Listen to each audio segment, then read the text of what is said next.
Ben Brody has been photographing and writing about the wars in Iraq and Afghanistan since 2005. The result of all his work is titled FOREVERSTAN. It's an ambitious multimedia exploration of America's attempts to extricate itself from Afghanistan in an orderly way. Producer Dave Fraser spent time with Ben Brody as he was hanging his most recent show at Williams College, Making It Here.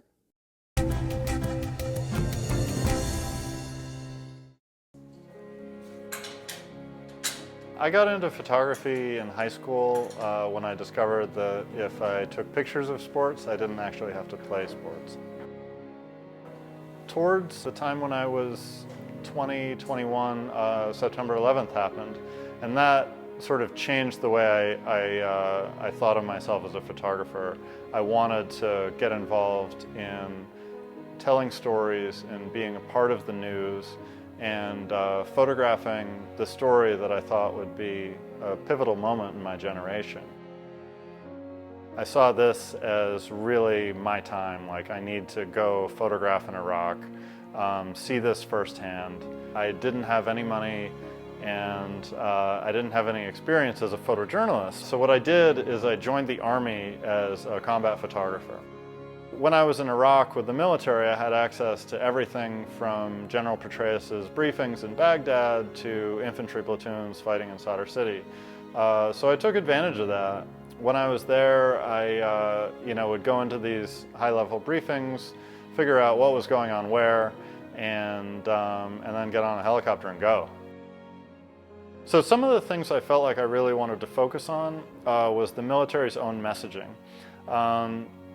Everywhere you go, both in Iraq in the days of yore and in Afghanistan, you see these motivational posters. And they're hung without a trace of irony. So, I photographed this one poster that said, "What have we done for the Afghan people today?" And it was a picture of a soldier sitting in the dirt with, a little Afghan child.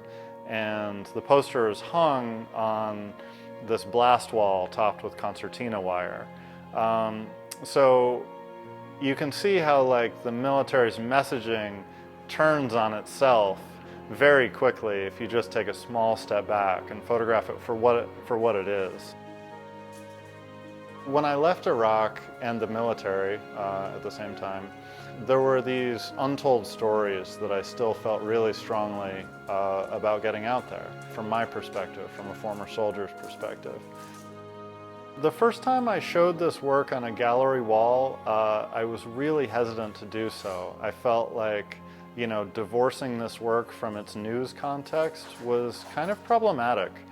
But watching the way people engage with photographic prints on a wall is really different, and it's really rewarding, ultimately. One of my photographs is on a news website or in a magazine. If it's a photograph that really moves somebody, that they're really interested in, they might look at it for 2 seconds. If it's a print on a wall and they went somewhere, they went to this location to look at these prints on a wall, they're going to stand there for a minute and they're going to think about what's going on in this photograph, why am I looking at this photograph on a gallery wall in this context.